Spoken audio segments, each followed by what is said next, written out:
Thank you for joining me for my very first video blog. I really liked all 4 sessions, but addressing the questions of what did I notice about the skills? The big thing for me, based on personal experience, my work with people, both as patrons, I'm a librarian, and I've supervised a number of staff over the last 20 years or so. Interpersonal skills are often innate. Some level of them has to already exist in a person to be fully developed. And I think that, we've discussed that a little bit, that some people are made for counseling, some people aren't. And all of these really brought that to the forefront of my mind.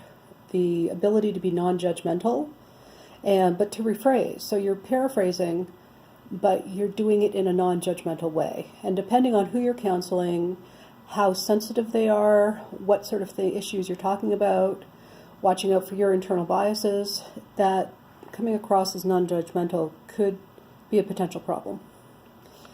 I really also enjoyed the second session. I thought the helper was right on with her level of empathy and leaning forward, the encouraging, the eyes open. She was wonderful. I wish she was my counselor. The reflecting of feelings I was a little worried about, because it did feel like Mark was putting words in the person's mouth. Now, of course, these things are contrived, but I think that's something that I'll just use me, also need to be careful about.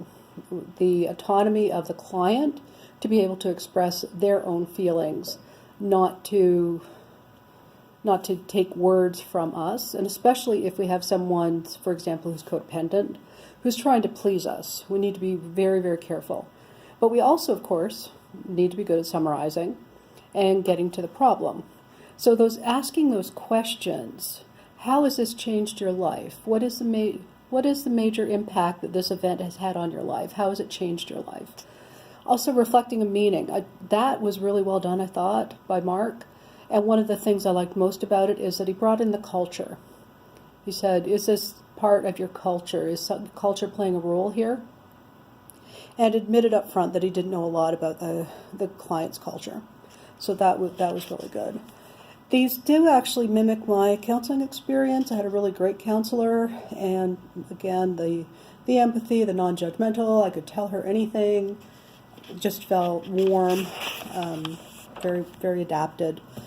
The most interesting skill, I think, maybe reflection and meaning, because I didn't have that trouble with Chris and my counselor, so I found that probably the most interesting thing to be aware of.